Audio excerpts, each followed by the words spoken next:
Hey, good evening, Midwest Survivor. Time for dinner chat. So, I want to say thank you to everybody that's liking the channel. Be sure to click like and subscribe on the channel. Click the thumbs up, click the bell, make comments. Information is going to be posted to the community here shortly. Thank you to everybody that's checking out the Facebook shorts, the YouTube shorts, the TikTok post, the Lemon 8 post, the Pinterest post. Thank you all for that. Be sure to click like and subscribe. Thank you for also checking out the X posts. So we are on X, Instagram, TikTok, Lemonade, Pinterest, and Facebook, and of course YouTube. So be sure to like and subscribe on whichever form you use, and be sure to make comments. This is about helping people and rebuilding their lives. So tonight's dinner chat topic is healing without an apology. So one of the hardest truths that anybody can ever accept in their life is that not everyone that will hurt you will openly admit it or apologize for it. Some people will deny, gaslight what actually happened to you. Some people will actually minimize it and actually put blame and blame shift you, or act as if nothing ever happened.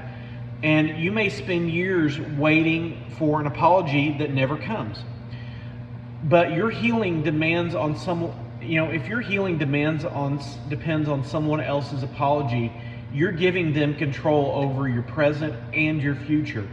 So I want to talk about healing without an apology. Everybody wants to be acknowledged in today's world. Everybody wants to be acknowledged for things that have happened, things that have done, pain that has been experienced.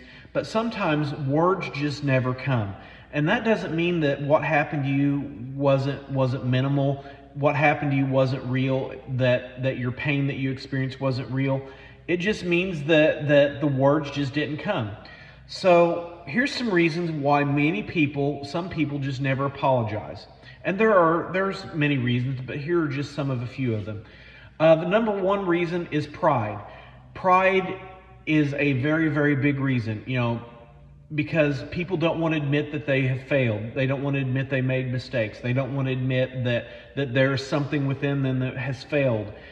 Pride controls a lot of people, and it controls men just as much as it does women, and it controls women just as much as it does men.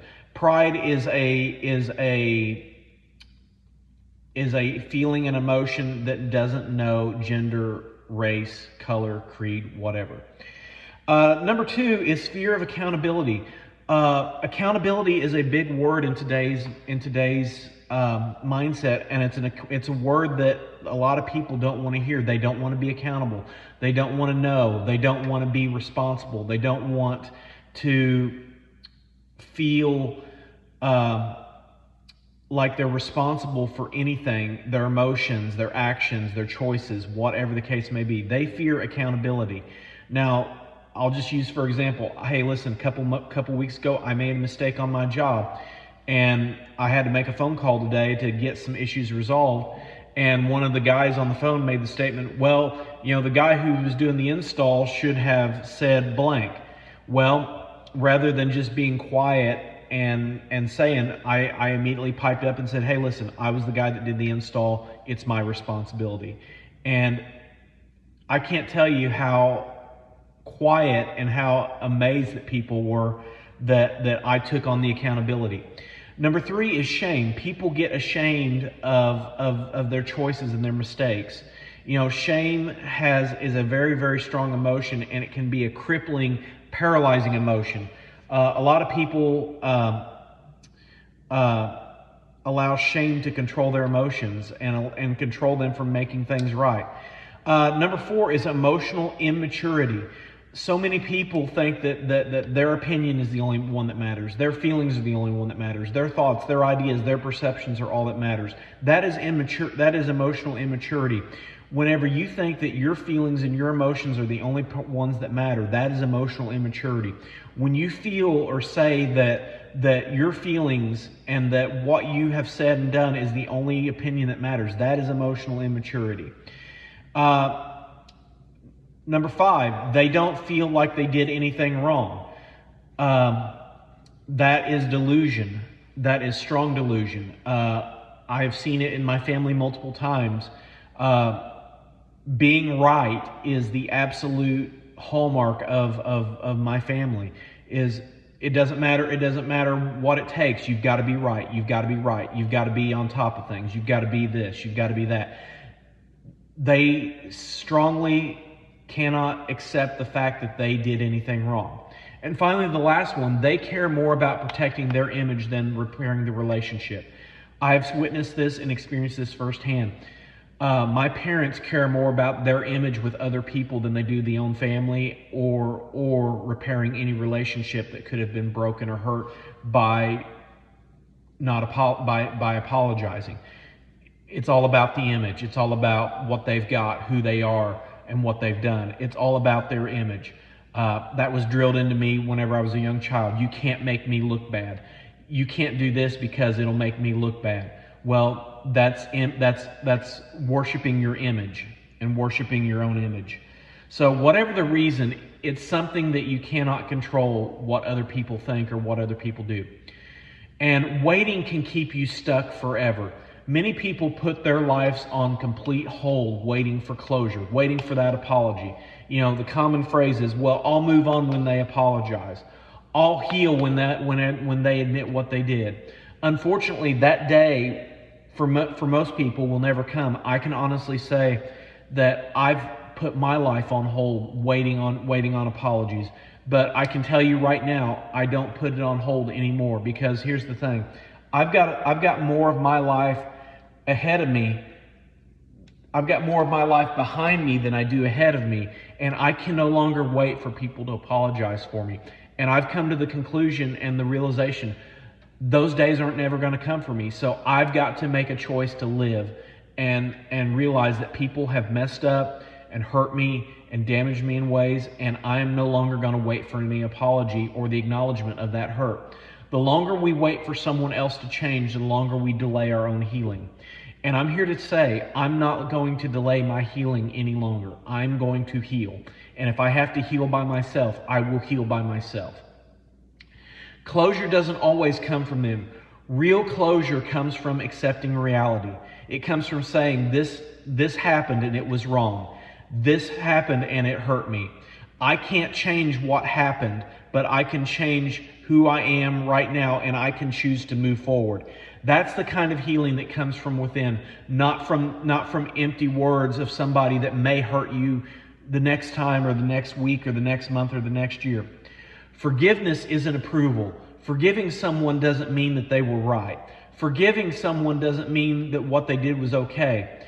Forgiveness doesn't mean that you have to trust them again. Forgiveness also doesn't mean that you have to let them back into your life.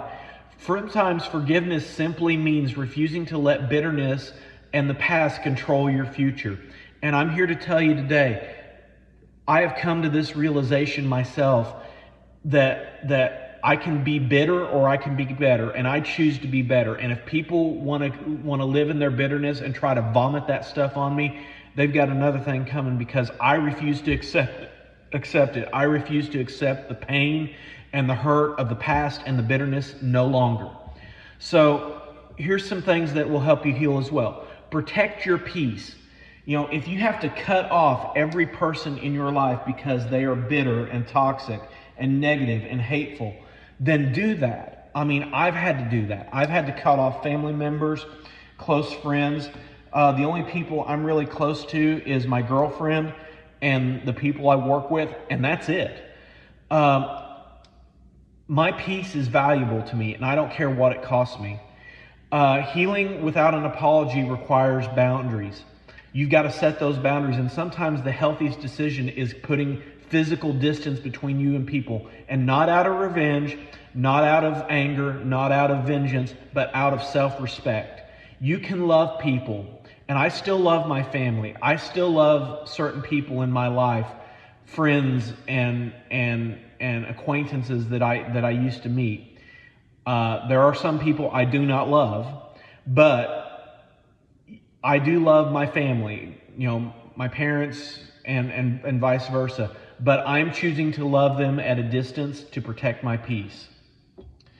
Your story is not over. Your story doesn't end. The people who hurt you do not get to write the ending of your story.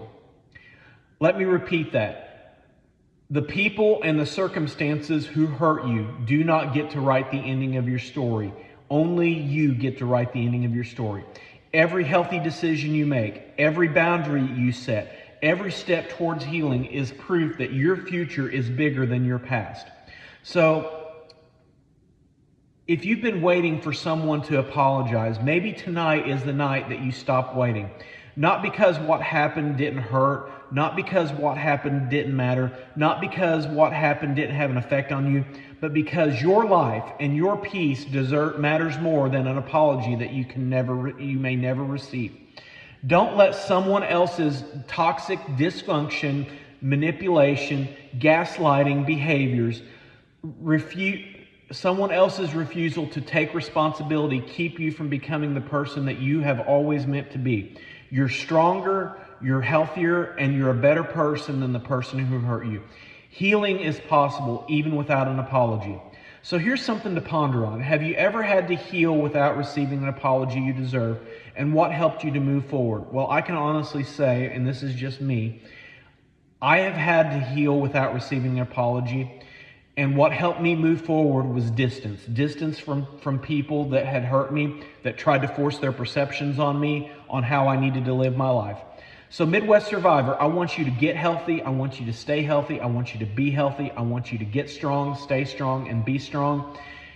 Your healing does not require their apology. It requires your decision to move forward. So have a great evening. I'll see you tomorrow morning for Breakfast Bits. Take care. And as always, grow, rebuild, and let's not just survive, but let's thrive. Take care.